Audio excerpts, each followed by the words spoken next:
আমাদের ছোট গায়ে। তুমি যাবে ভাই যাবে মোর সাথে আমাদের ছোট গায়ে, গাছের ছায়ায় লতায় পাতায় উদাসী বনের বায়। তুমি যাবে ভাই যাবে মোর সাথে আমাদের ছোট গায়ে। মায়া মমতায় জড়াজড়ি করি, মোর গেহ খানি রহিয়াছে ভরি। মায়া মমতায় জড়াজড়ি করি, মোর গেহ খানি রহিয়াছে ভরি। মায়ের বুকেতে বনের আদরে, ভাইয়ের স্নেহের ছায়া। তুমি যাবে ভাই যাবে মোর সাথে আমাদের ছোট গায়ে। তুমি যাবে ভাই যাবে মোর সাথে আমাদের ছোট গায়ে। ছোট গাঁও খানি ছোট নদী চলে তারই এক পাশে দিয়া, কালো জল তার মাঝে আছে কে বা কাকের চোখ খুলিয়া। ঘাটের কিনারে আছে বাঁধা তরি, পারের খবর টানাটানি করি, বিনা সুতি মালা। সুধী দর্শক, আপনাদের আমন্ত্রণ জানাচ্ছি সৃজনের আড্ডায়। সঙ্গে আছেন একটা সঙ্গীত পরিবার, শাহিন সর্দার, ভাবি এবং অসাধারণ এক কন্যা ঐশিকা নদী। শাহিন ভাই কেমন আছেন? ভালো আছি। তুমি নিশ্চয়ই ভালো আছো, তোমার কণ্ঠ শুনে মনে হচ্ছে তুমি খুব ভালো আছো। প্রশ্ন হচ্ছে ভাবিকে, ভাবে জি মাংসের গন্ধ তো টইটুম্বুর বাসাটা, জি বলেন এই ভদ্রলোক কি মাংস খায়? না, উনি তো খান না, কিন্তু নিষেধ করেন না। আচ্ছা আমরা খাই, আচ্ছা আচ্ছা, আমরা ভীষণ মাংসাশী। আমিও। সাথে একটু সবজি থাকে, হ্যাঁ, কিন্তু আমি খাই। আমার কন্যা খুব পছন্দ করে, নাতি জামাই, ছেলে তো বাইরে থাকে। বাইরে। হ্যাঁ, আমার ছেলে সুপ্রিয় আহমেদ সুদূর ইউরোপে থাকে, সে পড়াশোনার জন্য গিয়েছে। সেও গিটার বাজায় সুন্দর করে, পিয়ানো, কিবোর্ড। আচ্ছা, সে তার বাবার একজন হেল্পিং হ্যান্ড ছিলেন। তো এই যে মাংস খাওয়াটা, এটা শৈশবের ব্যাপারটা কেমন ছিল? আজকে যেরকম মাংস আর এখন তো একটু বয়স হয়েছে, সংসার, ছেলে মেয়ে জি। সব মিলিয়ে একটু পার্থক্য আছে তো? হ্যাঁ, অবশ্যই আছে। যেমন আমি ছোটবেলায় আমার ফ্যামিলিতে, মানে পরিবারে, আমার বাবার পরিবারে আমি যেটা দেখেছি, আমার আব্বা চলে যেতেন গ্রামে। ওখানে খুব নারিকেল বিথি ছাওয়া একটা বাড়ি ছিল আমাদের, সেটা এখনো আছে, কোথায়? বিক্রমপুরে। আচ্ছা, ও আপনি বিক্রমপুরের পাড়ে। কন্যা? জি, পদ্মার পার, বিক্রমপুরে পাড়ে। বাড়ি আমার একদিন ছিল পদ্মার জি পার। জি জি তো ওখানে আমার বাবা, দেখতাম আমরা আস্ত একটা গরু কোরবানি দিয়ে হাফ মাংস উনি বিলিয়ে দিতেন, বাদ বাকি হাফ উনি দুইটা বড় বড় ডেকচিতে রান্না করে গেস্টদের খাওয়াতেন। তো আচ্ছা। আমাদের কোরবানির মাংস কখন আমরা ফ্রিজে রাখিনি। সেই সময় হয়তো ওইরকম প্রচলনও ছিল না রাখবার। জি। এখন যেরকম কোরবানির যে মাংস আত্মত্যাগের যে ব্যাপারটা, সেইটা একটু নেই বললে আমার মনে হয়। জি, আপনাদের কি মনে হয়? শাহিন ভাইয়ের কি মনে হয়? ও সেইটা একটু কমে গেছে, কমে গেছে, এখন ফ্রিজে ফ্রিজে মাংস ফ্রিজে থাকে। রাখে। এবার তো আমরা দেখলামই, সোশ্যাল মিডিয়াতে ছড়িয়েছে তো এবার এই কথাগুলো, যে ফ্রিজে মাংস উঠে যাচ্ছে, গরিব দুঃখীদের দেওয়া হচ্ছে না, তারা আবার বলছে সেটা সাংবাদিকদেরকে। মানে সত্যিকার অর্থেই কোরবানি মানুষের, সাধারণ দরিদ্র মানুষের ইচ্ছে এবং আকাঙ্ক্ষাকে লালন করবার জন্য যে প্রথা, সেই প্রথা থেকে আমরা আত্মকেন্দ্রিক হয়ে আমরা গেছি। সরে গিয়েছি। ধর্মীয় যে ব্যাপারটা ছিল, জি। হ্যাঁ, ধর্মীয় যে ব্যাপারটা ছিল, যে আমরা সারা বছর যারা বঞ্চিত মানুষ তাদেরকে হেল্পের জন্য কোরবানি ত্যাগ, জি, যেটা জি, জি। সেটা থেকে আমরা সরে গিয়েছি। কিছু না, কিছু মানুষ, অধিকাংশই। অধিকাংশই, হ্যাঁ। অধিকাংশই, কিছু কিছু মানুষ এখনো সেই জায়গায় হয়তো স্থির আছে, জি। নাহলে সমাজটা চলতে পারতো না। জি, জি। শাহিন ভাইয়ের সঙ্গে আপনার পরিচয় একটা ব্যাপার আছে, প্রতিবেশী ছিলেন আপনারা? প্রতিবেশী ছিলাম তো। এই ভদ্রলোক তো দেখতে দেখতে নায়কোচিত না, যদিও সুরে ওই রকম। তো আপনি মুগ্ধ হলেন কেন? তার দেখতে শুনতে সে নায়কোচিত নয়, বাট তার যে চরিত্রগত সৌন্দর্য ছিল, অসাধারণ। ওইটা একটা বিশাল, মানে আমাকে আকর্ষিত করেছিল ওই সময়। সেই সময়? জি, আমি ছোট ছিলাম, বাট আমি বুঝতাম যে কোন মানুষটা ভালো, তার তাকানোটা, কার পবিত্র তাকানো। আহা, হ্যাঁ পবিত্র থাকেন, পবিত্র হ্যাঁ দৃষ্টি। হ্যাঁ হ্যাঁ আমি যেটাতে অ্যাট্রাক্ট হয়েছিলাম বা আমি আকর্ষিত হয়েছিলাম ওই সময়। তো আমার বাবা এক সময় বিয়ের কথাটা, প্রসঙ্গটা যখন তুললেন, যে আমি অল্প বয়সী মেয়ে, তখন আমার বাবা অল্প বয়সী মেয়েদের বিয়ে দিয়েছেন, তো অল্প বয়সে বিয়ে দিব, তখন আমি তো আমার বাবাকে একজনকে দিয়ে সরাসরি প্রস্তাব দিলাম আমি না ওই লোকটাকে বিয়ে করব। আচ্ছা, তখন আপনার বয়স কত? তখন 18-এর মতো। 18-19, হ্যাঁ, জি মোটামুটি। জি। আচ্ছা, আর শাহিন ভাইয়ের বয়স ছিল কত? এই 29-28। একটু বেশি ছিল জি। না? আচ্ছা, তারপর কিন্তু সেটা কিছুই না, সৌন্দর্য সব অতিক্রম করেছে। তারপর আপনার বাবা কি বললেন? আমার বাবা তো প্রথমে বললেন যে এটা সম্ভব না। মা তো বলল ছেলেও কালো মেয়েও কালো হবে না, এখানে মানে মেয়ে যেহেতু কালো তাকে একদম ফুটফুটে রাজপুত্রের কাছে দিতে হবে, ফুটফুটে। তো আমি তো বললাম যে না, আমার ফুটফুটে কোনো দরকার নাই। আম্মা তো বাসা থেকে চলেই গেলেন, আচ্ছা বাবা বিয়ে দিলেন আত্মীয় স্বজন নিয়ে, আচ্ছা, একটা বিদ্রোহ ছোটখাটো। ছোটখাটো। তারপর তারপর সে আমাকে কখনোই আমি দেখেছি যে সে আমার যে কষ্টের জায়গাটা সবসময় সে বহন করেছে, আমাকে কখনো কষ্ট তার দেয়নি। মানে হচ্ছে আপনার নির্বাচনটা ভুল হয়নি। না। এবং এই যে এখন পর্যন্ত আপনি দাম্পত্য জীবন চালিয়ে আসছেন, জি। খুব সুখী মনে হয় আপনাদেরকে। জি। কিরকম আসলে- আপনি, আপনাকে যদি ধরেন 100-র মধ্যে মার্কস দিতে বলি, আপনি স্বামী হিসেবে শাহিন সর্দারকে কত মার্কস এর দিবেন? বাইরে কোনো মার্কস হয় না। এটা কোনো মার্কস হবে না, না, আনপ্যারালাল সে। একদম। কারণ হচ্ছে আমি কোনো কিছুর অভাব বোধ করিনি আমার সারা জীবনেও। কিন্তু সে তো খুব না, আপনি কোন বিষয়টা চাচ্ছেন বলছেন? শাহিন ভাই তো খুব ধনী মানুষ না, না। তাহলে আপনি কোন অভাবটার কথা হয়তো বলছেন? আমি ওরকম টাইপের কিছু আমার ভালো লাগে না, এরকম। এই যে স্বাভাবিক সাধারণ জি। জীবনের মধ্যে যে সৌন্দর্য, সেই জি। সৌন্দর্যটাই মূলত আপনি জি, জি, জি। চেয়েছেন। শাহিন ভাই, এই যে ভাবে আনপ্যারালাল হিসেবে আপনাকে আখ্যায়িত করলেন স্বামী হিসেবে, আপনি কিভাবে এটা দেখছেন বা অনুভব করেন? এটা আসলে মানে সম্পূর্ণটাই মনের ব্যাপার। তো আমাদের দাম্পত্য জীবনে তেমন মানে কি বলে মনোমালিন্য এরকম একদম ঝগড়া হয় নাই? না, ওইরকম আম্মু, ভাবে তুমি কখনো তোমার বাবার ঝগড়া দেখো নাই? কখনো ওইরকম ভাবে হয়নি। না না না। এটা হইলো একটা ফ্যামিলিতে না, ঝগড়া নাই? সেরকম ক্রিটিক্যাল কোনো ঝগড়া না। আচ্ছা। আসলে আমাদের বাসায় ব্যক্তিগত বিষয়গুলো নিয়ে খুব কমই কথা হয়, বেশ ব্যক্তিগত চাহিদা, বৈষয়িক চাহিদা, আচ্ছা, যেগুলো কনফ্লিক্টটা, যে ওই যে আমরা শিল্প সংস্কৃতি নিয়ে কথা বলি, আমরা দেশের পরিস্থিতি নিয়ে কথা বলি, অনেক কিছু নিয়ে কথা বলি, সেখানে তর্ক বিতর্ক মতবিরোধ হতে রাজনীতি পারে। নিয়েও। হ্যাঁ, রাজনীতির মতবিরোধ থাকে, কথাগুলো খুব কন্টেক্সচুয়াল থাকে, সেখানে বৈষয়িক বিষয়গুলো বা খুব ব্যক্তিগত জায়গার চাহিদার বিষয়গুলো উঠে আসে না। তো আমার বোধহয় মনে হয়েছে যে এই আশা আকাঙ্ক্ষার জায়গাগুলো কখনো সেইভাবে ছিল না, বা মানে আড়ম্বিত বস্তুতান্ত্রিক। বিষয়, হ্যাঁ, বস্তুতান্ত্রিক এবং যে আশা। আড়ম্বর কখনো আড়ম্বর। প্রত্যাশাতেও ছিল না, হয়তো সেই জায়গা থেকে আলাপ কখনো আলোচনা তীব্রতা পায়নি আর কি ওই জায়গাগুলো। ফলে হচ্ছে কি যে সুন্দর সুরের ভেতরে থাকলে এবং সুর এবং সংস্কৃতি এর ভেতরে থাকলে যে সৌন্দর্যটা থাকে, পারিবারিক সৌন্দর্য, সেটার মধ্যেই তোমরা অবগাহিত হ্যাঁ, এবং হয়েছো। আমরা গান নিয়ে ঘন্টার পর ঘন্টা গান নিয়ে আলাপ করে যেতে এই পারি। চার, হ্যাঁ, তোমার ভাই সহ তোমরা চারজন। এটা অসাধারণ ব্যাপার শাহিন ভাই। এইটা আপনি কিভাবে অর্জন করলেন? আপনি যখন এই বিষয়টা অনুভব করেন যে আমাদের যে ফ্যামিলি, আপনার বন্ধু বান্ধব চারপাশে কত কিছুই তো দেখতে পান যে তারা প্রতিনিয়ত ঝগড়া করে বা মান অভিমান থাকে, বস্তুগত চাহিদা প্রচুর থাকে, সেই জায়গায় এই যে একটা নিটল জীবন, চাহিদার বাইরে গিয়ে সংস্কৃতি এবং সুরের ভেতরে শাহিন সর্দার এটা কিভাবে উপভোগ করে? আসলে আমি মানে আমার স্ত্রী তো সেও গান করতেন, আমি তো সুরের মানুষই ছিলাম। আমার কন্যাটি যখন ছোটোকাল থেকে গান গাওয়া শুরু করলো, ছেলেটি আস্তে আস্তে গিটার ধরা শুরু করলো, একটা সঙ্গীত পরিবার হিসেবে আমরা বেড়ে উঠি।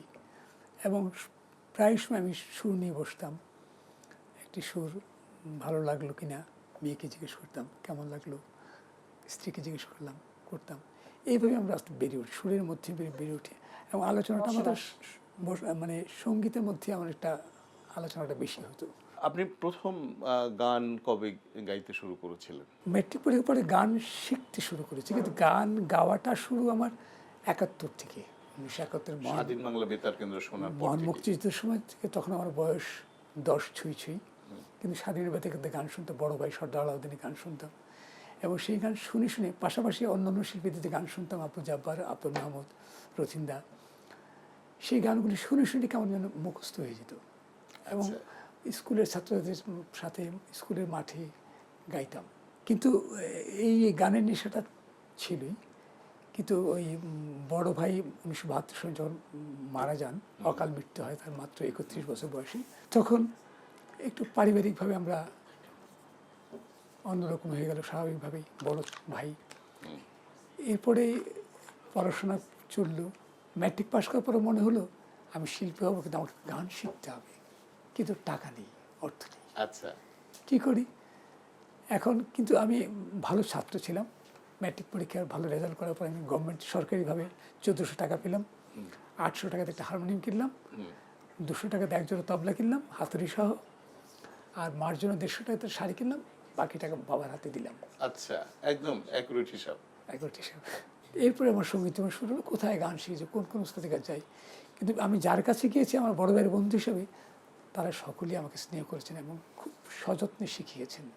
এবং আপনি সেই সময় ওস্তাদ কারা কারা ছিলেন? আমার শিশু উস্তাদ ছিলেন মোহাম্মদ আমানুল্লাহ খান, উস্তাদ বদরুল আলম, মোহাম্মদ রফিকুল ইসলাম, অবনী মোহন দে। পরবর্তীতে 1983 সালে আমার মনে হলো আমি লোকসঙ্গীতের উপর বিশেষ তালিম নিব, কার কাছে নিই? তখন মনে হলো উস্তাদ মোহাম্মদ আলী খান, পিলু মমতাজের বাবা, বিখ্যাত শিল্পী, যিনি pop আব্দুল আলমের উস্তাদ ছিলেন। আচ্ছা, তো তার কাছে শিখব। তখন আমি সায়ানেটের পরীক্ষা দিলাম, আমাকে সানজিদা খাতুন আমাকে পরীক্ষা নিলেন। পরীক্ষা নিয়ে দেখেন যে ছেলে তো অনেক কিছু যা যা জিজ্ঞেস করলো আমি সবই পারলাম। বলে কয়টি রাগ শিখেছো, ঠাট শিখেছো কিনা, এই রাগগুলি পারো? আমি বলি হ্যাঁ, কোনটা বলেন? বলে পারি। আচ্ছা বলো তো দেখি, বলো শোনা। তখন উনি সঞ্জিদা খাতুন আপা উনি মোহাম্মদ আলী খানকে ডাকলেন, বললেন মমতাজ ভাই দেখেন তো ছেলেটি সঙ্গে সঙ্গে বেশ জানে, ওকে কোন ইয়ারে ভর্তি করানো যায়। আচ্ছা, তো মমতাজ খান উনি আবার আমার পরীক্ষা নিলেন, আমি আমার খেয়াল শুনলেন, আমার নজরুল সঙ্গীত শুনলেন, লোকসঙ্গীত শুনলেন, একটা আধুনিক গান শুনলেন, বেশ পরীক্ষা নিয়ে সরাসরি বলে অনেক সরাসরি 4th ইয়ারে ভর্তি নেওয়া যায়। বাহ। তখন সায়নাটে আমি 4th ইয়ারে সরাসরি সার্টিফিকেট কোর্সে 4th ইয়ারে আমাকে ভর্তি নেন। আচ্ছা, মানে তখন আমার আগ্রহ দেখে এবং বিষয় দেখে তখন মমতাজ খান উনি আমাকে খুব স্নেহ করতেন এবং মাঝে মাঝে তার বাসায়ও নিয়ে যেতেন আমাকে। অসাধারণ অর্জন এই বিষয়গুলি। আম্মা, তুমি কিভাবে, শুনেছি তোমার মা এবং বাবা বলেছে 2 বছর 1 মাস বয়সে তুমি মঞ্চে উঠেছো, তোমার কি মনে আছে? থাকার কথা না, তারপর তোমার মনে আছে কোন জায়গায় তুমি প্রথম গান শিখেছিলে বা গাইতে শুরু করেছিলে? তোমার মনে আছে কোনটা? আমাদের যে প্রতিষ্ঠান সারগাম ললিত কলা একাডেমি, সেখানে অন্যান্য বাচ্চাদের সাথে বসতাম। আমার হয়তো তখন আরেকটু ছোট, মানে আরেকটু হয়তো তখন বড়, কারণ 2 বছর 1 মাস বয়সে মঞ্চে উঠে কোনো একটা গান পূর্ণাঙ্গভাবে গেয়ে ফেলা, হ্যাঁ এটা তো আসলে এটার উত্তর নাই, মানে এটা কি করে হয়েছে। আমি ধারণা করি যে এটা বাবা মার কাছ থেকে জিনেটিক ভাবেই এসেছে, যার কারণে হয়তো সম্ভব বিশেষ করে হয়েছে। আমরা যখন গান শিখাতাম ওকে পাশে একটা আমি চেয়ার বসে আমার বাচ্চাকে নিয়ে যেতাম আর কি, আমি আমার বাচ্চাকে নিয়ে যেতাম। তো ক্লাসে আমার যে সাহায্যকারী থাকতেন তার বলে বাবুকে দিয়ে মেয়েটাকে দিয়ে আমি ক্লাস নিতাম আর কি গানের। তখন দেখতাম যে সে কখনো কোনো ভাবে শব্দ করতো না এবং চুপ করে সে গানকে জাস্ট গিলছে। হ্যাঁ, এবং যতগুলো গান ওখানে করানো হতো প্রত্যেকটা গান সে পারতো, ছোট্ট বাবুটা। আচ্ছা, মঞ্চে বলেছিলেন যে এই টিএসসি তে মঞ্চে সে গিয়েছিল, সেটা একটু বলেন তো। টিএসসি তে বাচ্চাদের সাথেই প্রথমে উঠলো স্টেজে। মানে সময়টা কত সাল হতে পারে? এটা 1994 সালে, 94 সাল, খুব ছোট, সে 2 বছর 1 মাস 23 দিন বয়স। 23 দিন। তো ওখানে উঠে সে বাচ্চাদের সাথে দাঁড়ালো, গাইলো। তো মাইক নেওয়ার জন্য সে বারবার এরকম করে, ছোট এরকম করে মাইকটাকে নিয়ে সে ভাবছে যে ওটাতেই গাওয়ার নিয়ম, হ্যাঁ, সে মাইক পাচ্ছে না। তো ওরকম এরকম করছে। তো ওরকম দেখে দর্শকরা বললো যে আমরা ওই বাবুটার একটা গান শুনতে চাই। হ্যাঁ, ভেবেছে পারবে না, তাও ওর আশাটা পূরণ হোক। পূরণ কিন্তু হোক। সে উঠে একদম প্রথম থেকে শেষ পর্যন্ত গানটা নির্ভুলভাবে গেয়ে দিল, আমরা করবো জয় গান। আমরা করব জয়। বাহ। এবং ওখানে অনেকগুলো প্যারাও ছিল, 3-4টা প্যারা। সে পুরোটাই খুব সফলভাবে সে গেয়েছিল এবং মানুষ ভাবতে পারে না যে, মানে আপনারাও তো ভাবতে পারেন না। না, আমরা ভাবতে পারি না। এবং সবচেয়ে বড় কথা দর্শকদের বিশেষ অনুযায়ী আরেকটি গান ওরা গাইতে হয়, 2টি গান সেখানে করে। আচ্ছা, ওখানে হ্যাঁ, মৌমাছি মৌমাছি কোথায় যাও নাচি নাচি। যতীন্দ্র মোহন বাগচির হ্যাঁ, কোথায় যাও নাচি নাচি, না, নবকৃষ্ণ ভট্টাচার্য।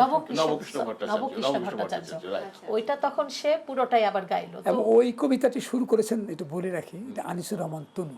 আচ্ছা, বিশিষ্ট সুরকার। জি, তো ওটাও সে গাইলো ফার্স্ট টু, মানে প্রথম থেকে শেষ পর্যন্ত গাওয়ার পরে মানুষ আসলে তখন থেকে তার জন্মগত যে ব্যাপারটা, জেনেটিক যে সে ব্যাপারটা, শিল্পী, ওখান থেকেই আমরা বুঝতে পারতাম যে আসলে গানটাকে চায়, গানটাই সে পছন্দ করে।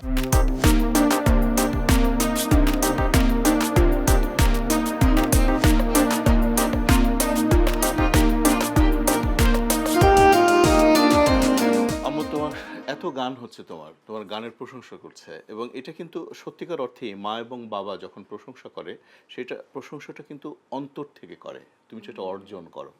এই মুহূর্তে তোমার একটা গান না শুনলে ঠিক ভালো লাগবে না, একটা গান শোনাও। প্রথমে যে গানটি গাইলাম, তুমি যাবে ভাই যাবে মোর সাথে, জসিমউদ্দিনের নিমন্ত্রণ কবিতা সুরারোপিত গান, সেটা তো বাবার সুরে। হ্যাঁ। এবার আমি আমি শুধু বাবার সুরে তো গান করিনি, আমার সুযোগ হয়েছে উপমহাদেশের একজন বিখ্যাত গীতিকার সুরকারের সুরে কাজ করার। গানটি শুভমিতা ব্যানার্জির খুব বিখ্যাত একটি গান, শ্রদ্ধেয় শুভমিতা ব্যানার্জি, যদি বন্ধু হও, সেই গানের একটি সিকুয়াল গান। আচ্ছা। গানটি ছোট থেকে আমি শুনে শুনে বড় হয়েছি, কিন্তু আমি কখনো ভাবতে পারিনি এটা যখন পার্ট 2 বেরোবে কখনো আমি এটা গাইবার সুযোগ পাবো। তো আমি পশ্চিমবঙ্গে যাই, গিয়ে রেকর্ড করে আসি, তো সেই গানটি শোনাবো। আচ্ছা, নিশ্চয়ই সেটা আমাদের জন্য খুবই আনন্দের হবে, গৌরবের হবে। গাও।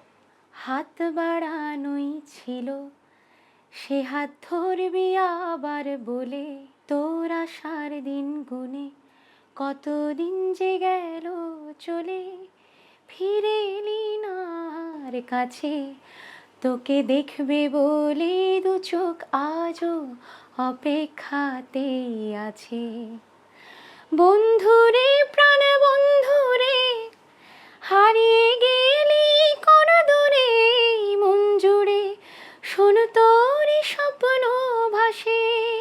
বন্ধুরে প্রাণ বন্ধুরে, হারিয়ে গেলি কোন দূরে, এই মন জুড়ে শোন তোরই স্বপ্ন ভাসে। ঘুমিয়ে পড়া ইচ্ছেগুলো জাগতো রে তুই এলে, পাল্টে যেত অনেক কিছুই সঙ্গে তোকে পেলে। ঘুমিয়ে পড়া ইচ্ছেগুলো জাগতো রে তুই এলে, পাল্টে যেত অনেক কিছুই সঙ্গে তোকে পেলে। আজও না পেয়ে তোর দেখা, হেঁটে যাচ্ছি একা একা, ফাঁকা সব কিছু এই ভুল বাগানে, ফুল ধরে না গাছে। বন্ধুরে প্রাণ বন্ধুরে, হারিয়ে গেলি কোন দূরে, এই মন জুড়ে শোন তোরই স্বপ্ন ভাসে। বাহ বাহ, অসাধারণ। এই গানটা কি মুক্তি পেয়েছে না পাবে? হ্যাঁ, মুক্তি পেয়ে গেছে 2023 সালে, মুক্তি পেয়ে গেছে। মুক্তি দেশের পেয়ে গেছে পশ্চিমবঙ্গের একটি বিখ্যাত প্রকাশনা সংস্থা সুচিত্রা মিউজিকের পক্ষ থেকে, ওখান থেকে বেরিয়েছে, পশ্চিমবঙ্গ থেকে বেরিয়েছে গানটি। তোমার বাবা এবং মা গান গায়, তোমার চাচা সর্দার আলাউদ্দিন তার সম্পর্কে একটা চমৎকার বই করেছে আমাদের বিশিষ্ট কবি সুমন সর্দার। তোমাদের পারিবারিকভাবে বোধহয় সম্পর্ক আছে, যোগাযোগ আছে সুমন সর্দারের সঙ্গে তোমার বাবা? হ্যাঁ, আমার কাকা হন তিনি, আমার বাবার আমার চাচাতো চাচাতো ভাই, আমার বয়সে আমার চেয়ে মানে 15-2 বছরের বড়। কিন্তু আমার সঙ্গে ব্যক্তিগতভাবে তার খুব ভালো সম্পর্ক, খুব এবং অসাধারণ একজন মানুষ এবং মুক্ত বুদ্ধির মানুষ। তিনি লিখেছেন সর্দার আলাউদ্দিনকে নিয়ে একটি বই, এবং এটা বাংলা একাডেমি থেকে বেরিয়েছে। স্বাধীন মেলা বেতার কেন্দ্রে গাইতেন। কেমন লাগে এই চাচাকে? তুমি তুমি নিশ্চয়ই তাকে দেখতে পাও নাই, কিন্তু তার গল্প তো তুমি জানো, তার ঘটনা তো জানো। একজন সর্দার আলাউদ্দিনকে কিভাবে অনুভব করো মা? আমি আসলে ছোটবেলা থেকে না শুনে শুনে বড় হয়েছি তার কথা, বাসাতে তার কথা হতো, এবং বাবা তার গানগুলো সম্পর্কে খুব ছোটবেলাতে আমাকে পরিচয় করিয়ে দিয়েছেন। এবং পরবর্তীতে বড় হতে হতে যখন বাইরে অনুষ্ঠান করা শুরু করলাম, তখন দেখা গেল বড় বড় শিল্পী যারা আমার কাকার সমকালীন, হ্যাঁ, তাদের সাথে যখন আমার দেখা হতে থাকলো বিভিন্ন সময়, শ্রদ্ধেয় আপেল মাহমুদ, শ্রদ্ধেয় ফকির আলমগীর, তাদের মুখ থেকে, তাদের মতো মানুষের মুখ থেকে যখন শুনতাম, কারণ তিনি তো 72-এ মারা গেছেন, পরবর্তীতে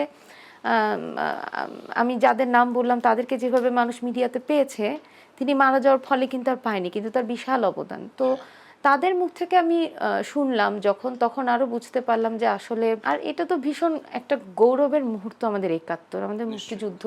সে সময় স্বাধীন বাংলা বেতার কেন্দ্র, স্বাধীন বাংলা বেতার কেন্দ্রের অনেক বড় অবদান, এবং সেখানে তিনি মুখ্য ভূমিকা পালন করেছেন, সেটা ভাবতেও খুব গৌরব হয়, অহংকার হয়।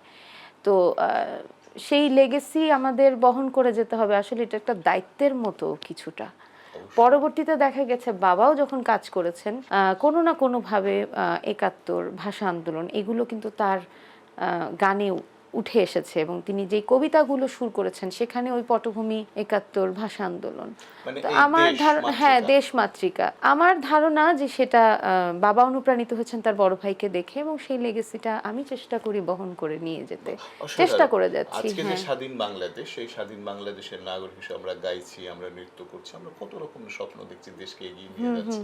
সেই দেশ তৈরি করার ক্ষেত্রে সেই মুমূর্ষ সময় তিনি সুরের মধ্য দিয়ে দেশকে স্বাধীন করবার চেষ্টা করেছেন, অনুপ্রাণিত দিয়েছেন, অনুপ্রেরণা জুগিয়েছেন। তো এটা অসাধারণ একটা ব্যাপার। সেই ফ্যামিলির কন্যা তুমিও তো এটা বহন করে নিয়ে যাবে। এবং আরেকটা কথা আমি বলতে খুব পছন্দ করি বা আমি বলি, আমি দেখা যায় সোশ্যাল মিডিয়াতে তা প্রকাশ করি যে মানে বাংলাদেশের একমাত্র শিল্পী খুব সম্ভবত যিনি কিনা সলিল চৌধুরীর কথায় সুরে গান করেছেন ওই সময়ে, ৭১-এ। সেটা আছে, আইলামের স্মরণে বাংলা মায়ের বরণে, যে গানটি ছোটবেলা নদীও গাইতো। একটু কি শোনানো যায়? একটু শোনান। এটা একটা বোধহয় জারি, একটা জারি জারি, করে জারি। গান।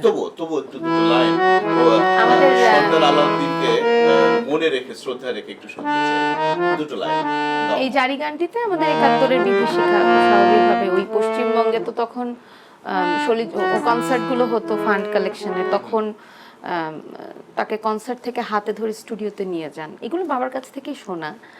না, আমি আমার এই গল্পটা মানে এটা তো গল্প নয়, অনেকটা এটা ঘটনা, ইতিহাস। হ্যাঁ, আপেল মাহমুদ ভাই উনি আমাকে বলেছেন, জানিস যে বোম্বেতে যখন আমরা এটা মানে অনেকেই জানে না, তৎকালীন ৭১-এ ১৪ সদস্য বিশিষ্ট একটি শিল্পীর দল, তার মধ্যে কণ্ঠশিল্পী ছিলেন ৫ জন না ৬ জন, কিন্তু একক শিল্পী ছিলেন মোহাম্মদ আব্দুল জব্বার, আপেল মাহমুদ এবং সর্দার আলাউদ্দিন এবং স্বপ্না রায়।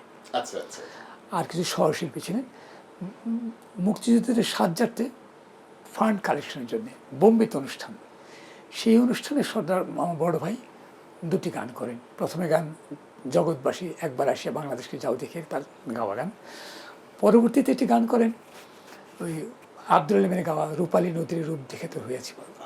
সেই অনুষ্ঠানে মান্না দে গান করেছেন, হেমন্ত গান করেছেন, শচীন দেববর্মন গান করেছেন, এবং সেই অনুষ্ঠানের সাজ্জাতে লতা মঙ্গেশকরও ১ লক্ষ রুপি দিয়েছিলেন। আমরা শুনেছি এই গল্পগুলি, আপিল মোহাম্মদের কাছ থেকে শুনেছি। তখন আমার বড় ভাইয়ের কণ্ঠ শুনে, এবং ওইটা এমন বড় হল ছিল, উনি বললেন ৩,৫০০ মানুষ সেখানে গান শুনতে পারে, বসার সিট ৩,৫০০ প্রায়, বোম্বের সবচেয়ে বড় হল। তো উনি যখন গানটা গাইলেন এবং একটা টান আছে একটা জায়গায় যে নদীরে করে, রূপালী নদীরে করেছেন, টানটা এতক্ষণ ছিলেন, এর মধ্যে ৩ বার শুধু হাত তালি পড়েছে, কিন্তু থামছেন না। কিন্তু গানটা যখন গিয়ে আসলেন তখন ওইটা এমন সিস্টেম ছিল, উনি মঞ্চে গাওয়ার পরে আবার সুইচ টিপ দিতেন, উনি মঞ্চ থেকে চলে যেতেন পিছনে, এমন হল আর কি। তো সাথে সাথে সুরজিৎ তার পিছনে থাপা ধরে, এই ছেলে তুমি থাকো, তুমি আমার সাথে যাবে। তখন সুরজিৎ তার বাসায় নিয়ে যান এবং তাকে 2টা গান শেখান। সেটা মুক্তিযুদ্ধের পটভূমির উপর সুরজিতের লেখা গান, 2টা গান, আইল্যান্ডের স্মরণে বাংলা মেয়ের বরণে।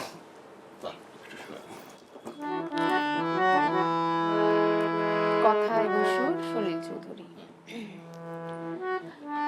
আইলাম রে স্মরণে বাংলা মায়ের বরণে, মায়ের শ্যামল বরণ করে মনোহরণ, মাঝে আমার সুজলা মায় আমার সুফলা, জন্ম নিছি মার কোলে মরি যেন মা বলে, মায়ের নাম বুকে ধরি শত কোটি প্রণাম করি বাংলা মায়ের চরণে। ও যেই দেশেতে মাটি সোনা গাছে সোনা ধরে, সেই দেশেতে সুখ শান্তি ছিল ঘরে ঘরে, আহা বেশ, এরকম আর কি। অনেক বড় গানটা। শাহিন ভাই, আপনার তো একটা অ্যালবাম বেরিয়েছিল, হ্যাঁ, এটা 1983 সালে সম্ভবত, 85 সালে, সেটা আর কন্টিনিউ করেন নাই কেন? আসলে কি, আমার ছোটকাল থেকে তো ছিল শিল্পী হব, জি, গায়ক হব, কিন্তু একটি পর্যায়ে যখন 85 সালে আমার প্রথম ক্যাসেট বের হলো, 14টি গানের একটা অ্যালবাম বের হলো, সব কি আপনার সুর করা? অধিকাংশ আমার সুর, সব গানই আমার সুর করা। এমন লেখা ছিল, কিছু গান আমার লেখা ছিলেন, সুমন সর্দারের লেখা ছিলেন। আচ্ছা আচ্ছা। যাই হোক, কিন্তু গানটি যখন, অ্যালবামটি যখন বের হলো, আমার গান আমি শুনি, আমাকে মনে হলো যে একজন উঁচু মানের শিল্পী যে কণ্ঠ থাকার প্রয়োজন, আমার সেটি নেই। আমি আমি বিচার করলাম, তো ভাবলাম যে সঙ্গীতের জন্য আমি ঠিক আমার পড়াশোনাটা ভাবে চালিয়ে যেতে পারিনি। ম্যাট্রিকে স্ট্যান্ড করেছি, অথচ ইন্টারমিডিয়েট 3rd ডিভিশন পেয়েছি একমাত্র সঙ্গীতকে কেন্দ্র করে আচ্ছা গান শেখার জন্যে। তো আমার তো আমি এখন কী করব, তখন আমি সুরের জগতে চলে গেলাম যে আমি গান সুর করব। আমি যা প্রকাশ করতে পারছি না, আমি যারা ভালো গান করে, যাদের ভালো কণ্ঠ আছে, তাদেরকে দিয়ে আমার সুরলিপিত গান আমি রেকর্ড করাবো। আম্মু তুমি বলো তো, তোমার বাবা তার নিজের প্রতি এই যে সিদ্ধান্তটা নিলেন, এটা কি যথার্থ? আমি মনে করি না, কারণ হচ্ছে প্রত্যেকের নিজের নিজের কণ্ঠ। হ্যাঁ, আমি মানে এখন আমি শ্রদ্ধেয় লতা মঙ্গেশকর, শ্রদ্ধেয় আশা ভোসলেজি, ওনাদের গান শুনে শুনে আমি বড় হয়েছি। শ্রদ্ধেয় রুনা লালা ম্যাডাম, শ্রদ্ধেয় সাবিনা ইয়াসমিন, হ্যাঁ বড় হয়েছি, কিন্তু কখনোই এটা ভাবি না যে আমি তাদের কণ্ঠ নিয়ে গাইবো। আমাকে আমার স্বতন্ত্র কণ্ঠ দিয়েই গাইতে হবে। এবার এখনকার সময় আমরা দেখতে পাই অনেক সময়, যেমন আছেন না শ্রদ্ধেয় নুসরাত ফাতে আলী খানের গলা, সেইটা তো হেমন্ত মুখার্জির মতো নয়, হবে না। এবং তিনি চাইলে বাবার মতো এরকম ভাবতে পারতেন। গলাটা কিন্তু সেই রকম অর্থে আমরা যেটাকে বলি, একটা তো স্ট্যান্ডার্ড হয়ে গেছিলেন একটা সময় হেমন্ত মুখার্জি বা লতা মঙ্গেশকর, সেরকম নয়। কিন্তু এখন বলিউডেও দেখতে পাচ্ছি শিল্পা রাওয়ের মতো গলা গাইছেন, মধুবন্তী বাগচির মতো গলা গাইছেন। এই গলাগুলো কিন্তু সেই অর্থে ওরকম চড়া গলাও না, হ্যাঁ। তো তারা তাদের কণ্ঠ নিয়ে গাইছেন। এখন আমাকে তো আমার স্বাতন্ত্র, সেইভাবে শাহিন সর্দারের একটা নিজস্ব গলা, কণ্ঠস্বর আছেন, হ্যাঁ সেটাই তো, তিনি তার গলা দিয়েই গাইবেন, তাকে কেন? আপনি বলেন যে শাহিন সর্দার কি এই যে সিদ্ধান্তটা নিয়েছিলেন, সেটা কি যথার্থ নিয়েছেন? আপনার কি মনে হয়? মেয়ে তো বললো যে না। আমি ঠিক আছে, আমার মেয়েকেও আমি সমর্থন করি। আবার আমার বরের যে সিদ্ধান্তটা ছিল ওটাকেও আমি সমর্থন করি শ্রদ্ধার সাথে। উনি যদি ওই জায়গা থেকে সরে না আসতেন, এত ভালো ভালো কাজ তার হতো না। হ্যাঁ, হয়তো নির্মাণ হ্যাঁ করার ব্যাপারে মনোযোগ, হ্যাঁ জগৎটা এবং হিসেবে যে তার যে প্রতিষ্ঠা, সেটা হতো ওইটা অনেক বড় কাজ তো এটা নির্মাণ। আসলে আমি ওটাকেও অনেক শ্রদ্ধার সাথে গ্রহণ করি, এজন্য যে খুব ভালো ভালো কিছু তার সৃষ্টি হয়ে গেল। আর আমাদের যে সুমন সর্দার, কবি সুমন সর্দার আছেন, ওনার একটা গান আমার ভীষণ প্রিয়। আমার মেয়ে যদি একটু শোনাতো, শিশির ধোয়া মাঠ পেরিয়ে।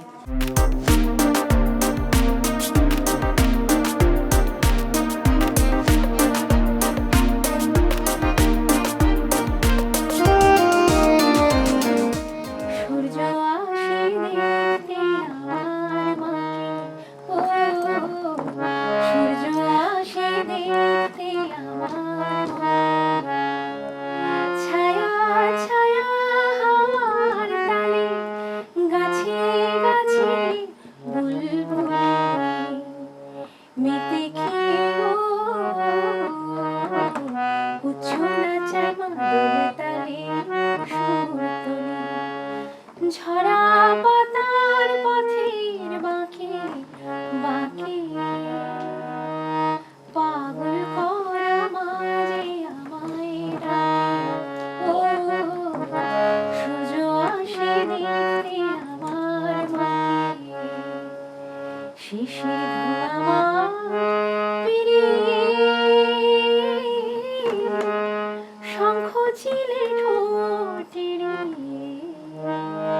চিরল চিরল সবুজ পাতার ফাঁকে সূর্য আসে দেখতে আমার মাকে। সূর্য আসে দেখতে আমার মাকে। বাহ, তুলনা জি, এটা দেশমাতৃকাকেই স্মরণ করে নিবেদন করে হয়। আর আমি যেহেতু আসলে সঙ্গীত পরিবারই ছিলাম, আমার বাবাও গীতিকার ছিলেন, জনাব আব্দুল আজিজ ঢালি, উনি বেতার টেলিভিশনের একজন গীতিকার ছিলেন। তো তখন আমাদের বাসায় খুব বড় বড় করে আসর হতো আর কি। সেই আসরগুলোতে সব প্রখ্যাত শিল্পীরা আসতেন, রথীন্দ্রনাথ রায়, ইন্দ্রমোহন রাজবংশী, সর্দার গিয়াসউদ্দিন আহমেদ, আমার হাজব্যান্ডেরই বড় ভাই। তো এরা সব আমাদের বাসা কিন্তু এসে প্রতি সপ্তাহে একটা করে জলসার মতো হতো। তখন থেকেই আসলে গানের ভিতরে আমিও বড় হওয়া।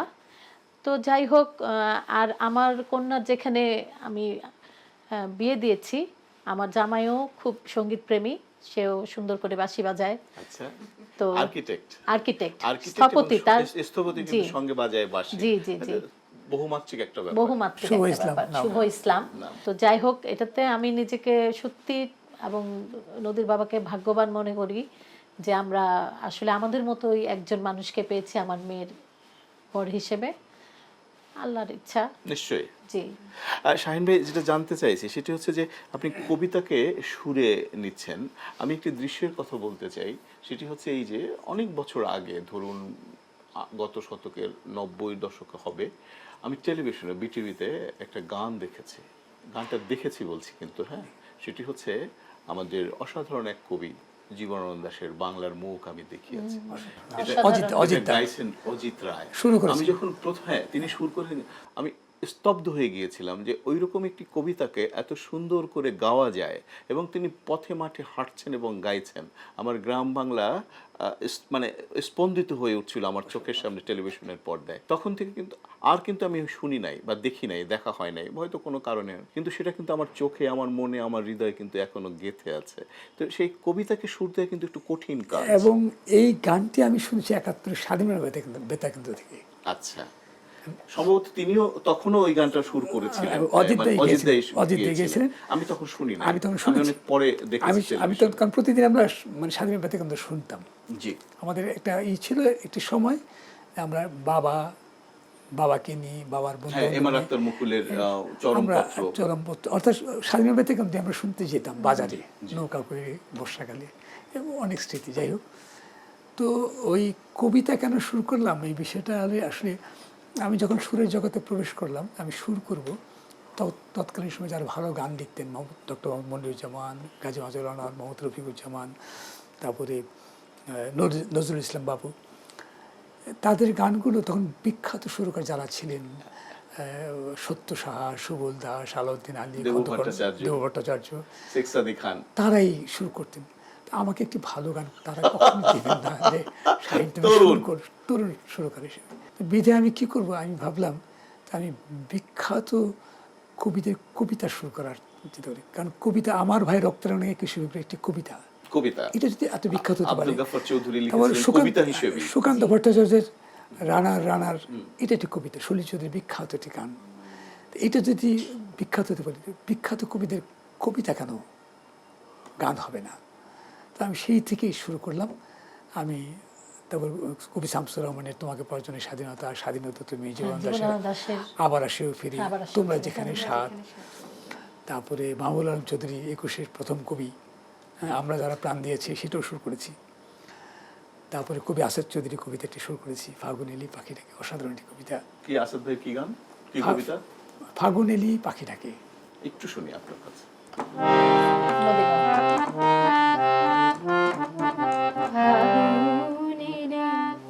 পাখি ডাকে থেকে থেকে ডাকে, তাকে তোমরা কোকিল বলবে, বলো আমি যে তার নাম রেখেছি আশা,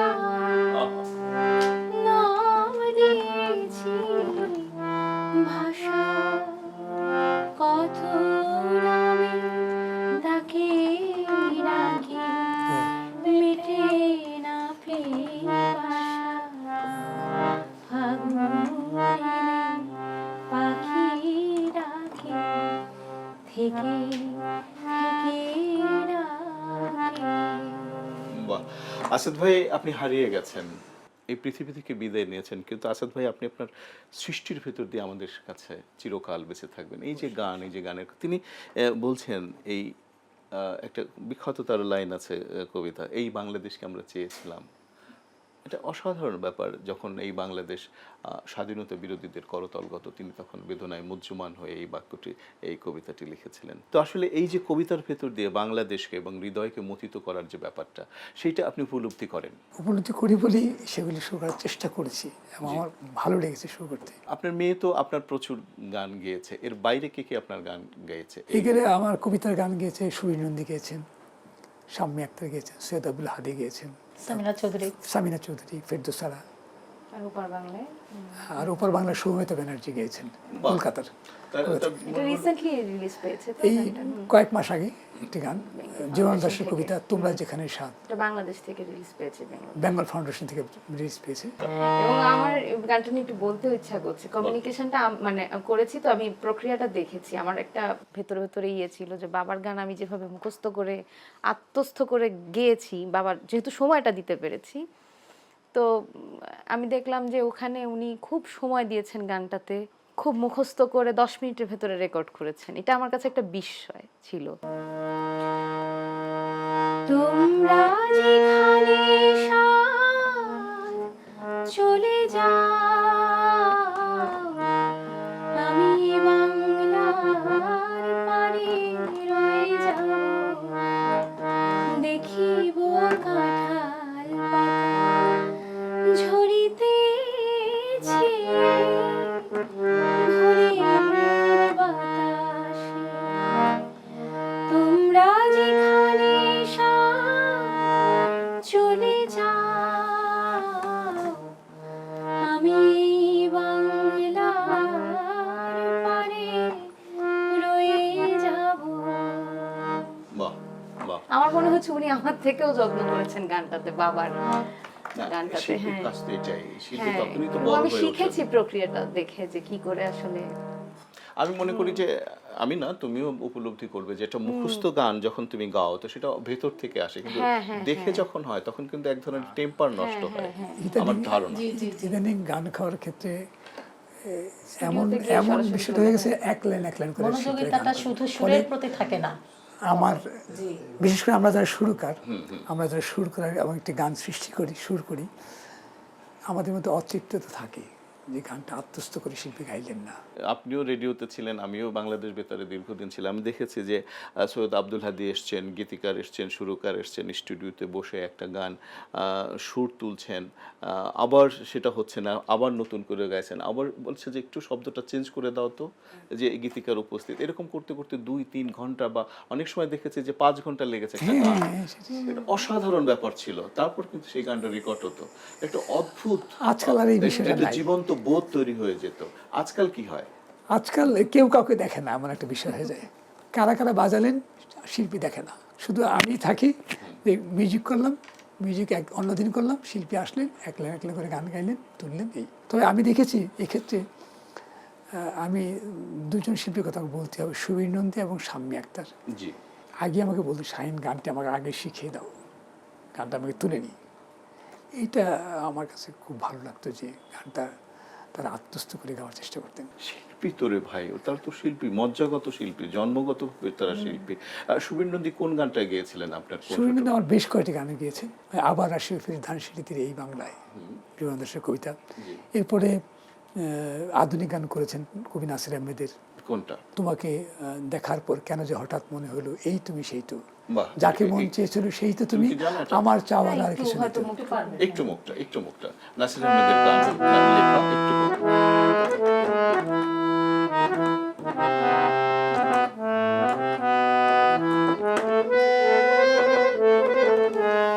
সুবীর দা, তোমাকে দেখার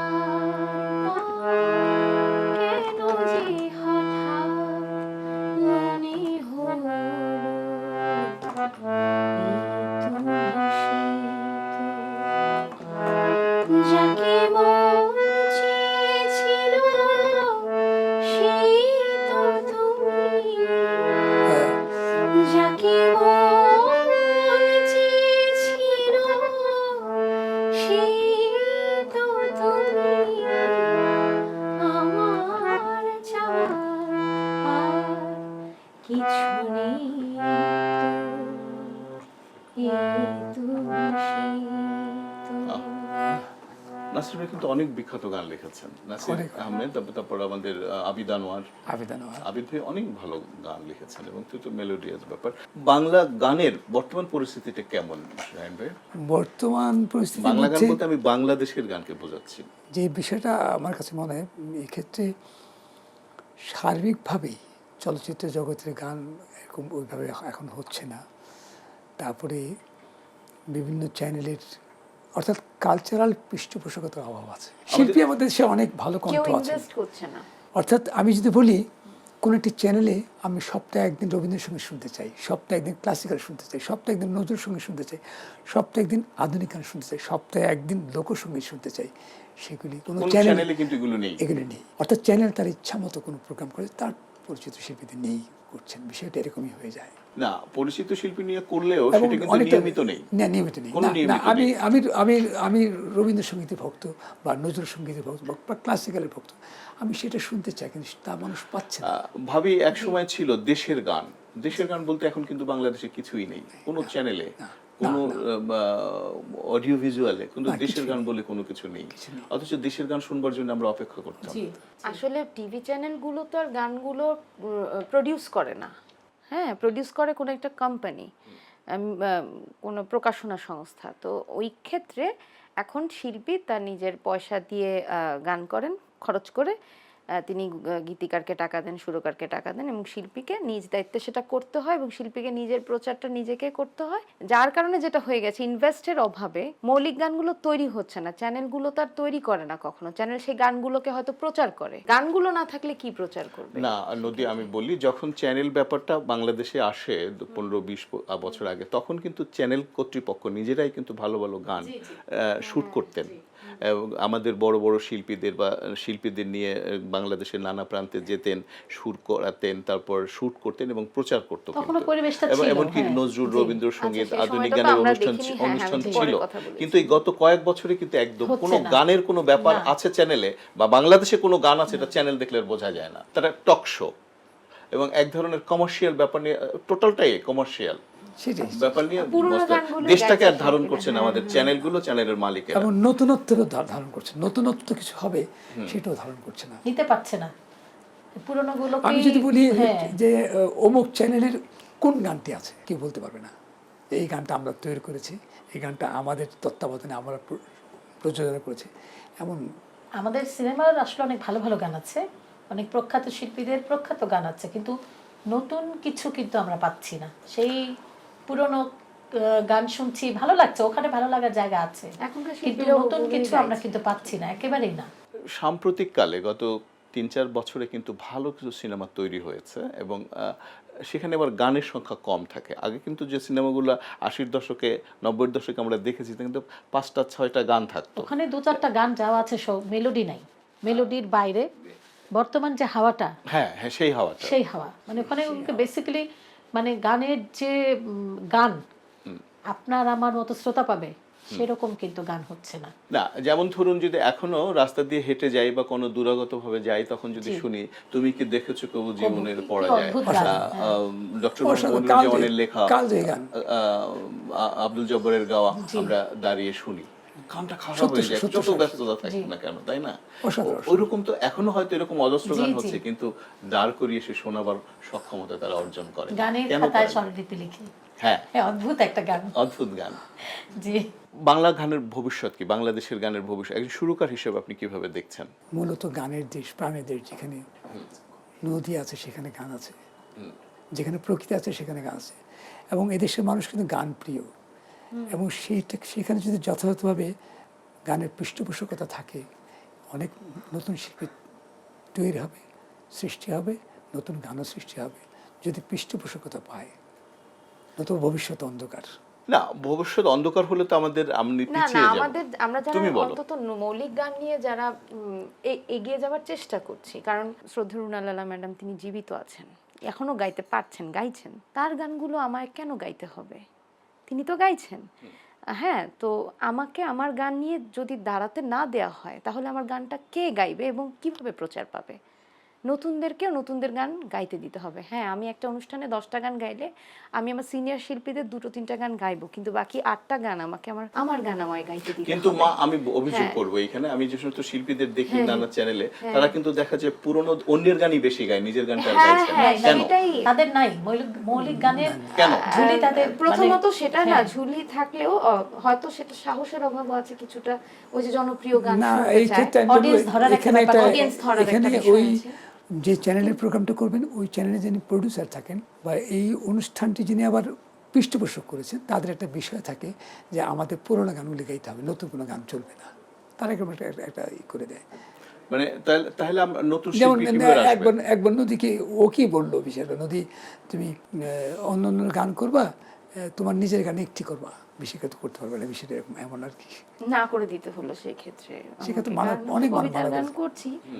এখন বিষয়টা হচ্ছে যে নতুন গানগুলো প্রচার পেলেই মানুষের কাছে পৌঁছবে, নিশ্চয়ই। সেগুলো যে গ্রহণযোগ্য হবে না তা না, কিছু মেলোডি নির্ভর কাজ যে একেবারে হচ্ছে না তাও কিন্তু না। হ্যাঁ, এখন ইউটিউবে হয়ে যেটা সমস্যা হয়ে গেছে, প্রতিদিন প্রচুর গান রিলিজ পাচ্ছে, কখন কোনটা কোন শিল্পীর গান রিলিজ কেউ খবর পাচ্ছে না। আমাদের সময় তো ট্রানজিস্টর ছিল, তো ট্রানজিস্টর একটা গান কয়েকবার প্রচার হলেই কিন্তু সারা দেশে ছড়িয়ে পড়তো এবং জনপ্রিয় হয়ে উঠতো। কেমন এখন অনেক নামকরা শিল্পীদের গানও কিন্তু প্রচার মানে ইউটিউবে রিলিজ পাচ্ছে, কিন্তু মানুষের কাছে পৌঁছাচ্ছে না, এটাকেই শুনতো, বুঝতে পারছে না যে কখন বুঝতে পেরেছি। তারপর আমরা আশাবাদী, হ্যাঁ আমরা আশাবাদী, আমরা আমাদের কাজ করে যাব, আমরা আমাদের মতো করে কাজ করে জি, যাব এবং হবে, এই হ্যাঁ। দেশ সেই গান গ্রহণ করবে আপনাদের। আমরা অনুষ্ঠানের প্রায় শেষের দিকে চলে এসেছি, মাংসের গান নিতে নিতে আমরা চলে যাবার আগে একটা সিনেমার গান শুনতে চাই আপনাদের কাছে। কোন সিনেমার গান? বলো। স্বরলিপি ও সিনেমা। হ্যাঁ, পুরোনো দিনের সিনেমা গান শুনতে শুনতে আমরা চলে যাব। স্বরলিপি লিখে বলো কি হবে, জীবন খাতা ছিন্ন পাতা শুধু বেহিসাবে ভরে রবে, গানের খাতা স্বরলিপি লিখে। শ্রী দর্শক, আমাদের সঙ্গে ছিলেন শাহিন সর্দার, নদী এবং ভাবি, এবং আমরা সিজনের আড্ডায় মগ্ন ছিলাম সুরের পৃথিবীতে, এবং অসাধারণ একটা ভালো লাগার দিন গেল, লগ্ন গেল আজ আমাদের, যে একটা সুরের ফ্যামিলির সঙ্গে, সুরের সংসারের সঙ্গে আজকে সময় কাটালাম। নিশ্চয়ই আপনাদের ভালো লেগেছে, এবং মাংসের সুর আর সুরের সুর, এই দুই সুর মিলে অনবদ্য সময় কাটুক আপনাদের। ভালো থাকবেন, সুন্দর থাকবেন, কুশলে থাকবেন। খোদা হাফেজ।